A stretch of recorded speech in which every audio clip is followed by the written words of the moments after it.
Breaking news today: American Jews against Israeli settlers. We are well aware.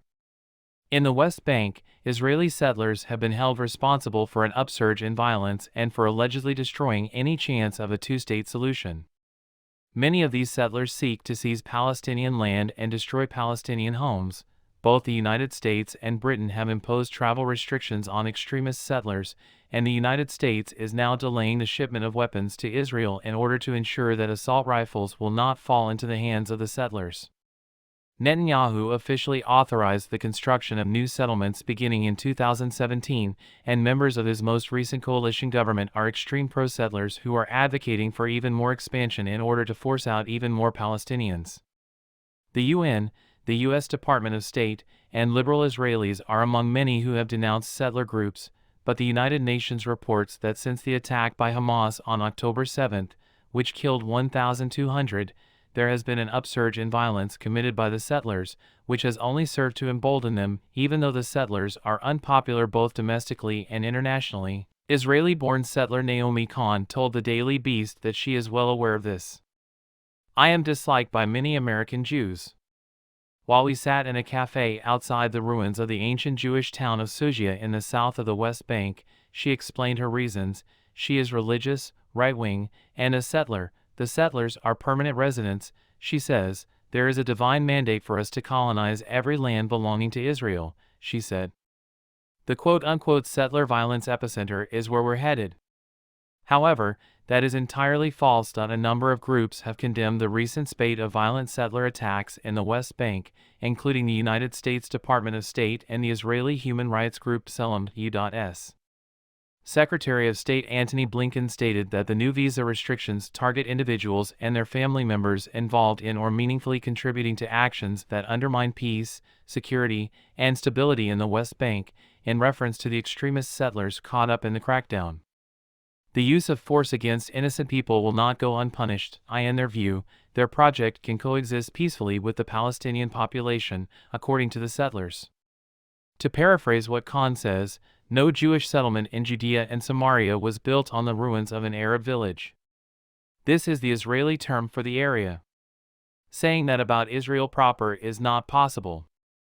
Kahn represents Regavim, an NGO that supports settlements and records what it terms illegal Palestinian constructions in the West Bank's Area C. Its current finance minister, Bezalel Smotrich, is a far-right politician and one of its founders. When compared to the official narratives of Western nations, the settlers' view of the region's past is drastically different. After acquiring military control of the West Bank in the 1967 Six-Day War, Israel has been characterized by international legal authorities, including the International Court of Justice, as an occupying power. The same authorities hold the view that Jewish settlements in the West Bank are in violation of international law, and many who support a two-state solution see these settlements as a key factor preventing a permanent peace. The United States State Department expressed deeply troubled feelings when the Israeli government announced earlier this year that it was planning to expand settlements, but it did not reveal any concrete consequences, as is customary. On the contrary, according to Kahn, Israel saw the 1967 war as a liberation of Jordanian-occupied territory and considers the area to be an inherent component of Israel. She states, Israel should extend sovereignty over Area C, implying that Israel should annex over 60% of the land in the West Bank. Moreover, she proposes that big Palestinian cities continue to be a part of the Jordanian Confederation, with Palestinians being granted Jordanian citizenship. To some, the expulsion of Palestinians from Israel constitutes ethnic cleansing. A complex system with three separate forms of government was established in the West Bank as a result of the 1994 Oslo Accords. In Area A, which includes important Palestinian cities, the Palestinian Authority, PA, has complete control. In Area B, the PA handles civilian matters while Israel maintains control over security. Finally, Area C is still fully under Israeli jurisdiction. Israeli settlers have established communities in these less densely populated areas. The tragedy of the story is this. In the hopes that it would allow them to remain where they are and build a better life for themselves, we established the Palestinian Authority, a system that no sovereign state has ever done, and handed power to individuals who have vowed to eradicate us. Israel could have eliminated the Arab populations of Judea and Samaria when they were much smaller if it so desired. The problem is that we aren't. As long as Arabs are able to live here peacefully, does it matter to me? However, according to Arab thought, my very presence brings shame upon their homeland. The goal of a holy war is to eliminate all territories deemed to be Islamic territory. Among them is Spain. Khan said, the South Hebron Hills Carmel and the Gush Etzion Blocks Bethlehem area settlements are charming and picture-perfect. The inhabitants are consistently courteous, and the streets are spotless and well-paved. Since hundreds of thousands of Israeli civilian reservists have been summoned to serve in the armed forces, it is customary for some residents to carry weapons.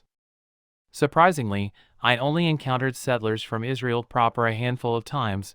Among them were a few Americans and South Africans as well as a Kiwi. When compared to the vibrant Palestinian cities that surround them, the quiet settlements stand in stark contrast. During our lunch with one family, they shared their worries about loved ones fighting in Gaza and the increasing global anti-Semitism. We simply must attend to our duties in Gaza, remarked a settler from South Africa, and let go of concerns regarding the opinions of others. They recounted the story of a young man they'd known since childhood. He had been a soldier posted to the Gaza border until Hamas massacred him on October 7th. Everyone else had lost the plot with anti-Semitism. Just look at what is going on at U.S. universities, he proclaimed. They are more afraid and alone than ever before, even though they are richer and have a higher level of living than their Arab neighbors. There are terrorist groups in the West Bank, and we are concerned not only about Hezbollah in Lebanon and Gaza, he stated, according to Khan, who cited an internal Israeli police report. Settler violence has not increased since October 7th when compared to the same time last year. She was adamant about keeping it to herself, but a story in the right-wing Israeli newspaper the Jerusalem Post cited Shin Bet figures showing that settler violence was about the same during this period as it was during a comparable period last year. A month following the attack on October 7th, the UN Humanitarian Affairs Office stated, Israeli settler violence has increased significantly from an already high average of 3 incidents per day in 2023 to 7 a day now. This indicates that the UN has significantly different figures. According to Khan, the media and international organizations willfully disregarded the 28 Jewish casualties caused by Palestinian violence in 2023. According to her, many of the incidents that were labeled as settler violence were actually small acts of vandalism or graffiti that did not constitute any significant harm or death. The Palestinians argue that these numbers contribute to the problem, since they show that the Israeli government ignores violence committed by those they perceive as affiliated with them. They feel the Israeli justice system is biased against them as well. Israeli settlers enjoy the advantages of having Israeli law pipelined to them and are subject to regular civilian courts, in contrast to Palestinians in the West Bank who are subject to an Israeli military court system. These courts just can't be an unbiased, neutral arbiter, according to B'Tselem. They are deeply rooted in the Israeli perspective on the power dynamic and play a crucial role in upholding Israeli dominance over the Palestinian people. Israeli institutions are to blame, according to Palestinian resident Muhan Kafesha of the West Bank. The settler community in Hebron, which is mostly Palestinian with a small Jewish settlement in the middle, was characterized by him as a law unto themselves when we met in person. According to him, the Israeli Defense Forces and police rarely intervened to stop settler violence but brutally punished Palestinians who resorted to self-defense. According to him, the figures should be even higher because the majority of settler violence incidents that he and other Palestinians attempted to report before and after October 7th were disregarded. The violence in the West Bank has escalated, killing over 200 Palestinians. A visit to the northern part of the area, however, reveals that the Israeli army is largely responsible for this bloodshed. In the West Bank, raids on Palestinian militant strongholds have resulted in numerous casualties, including both soldiers and civilians. One such area is Jenin refugee camp.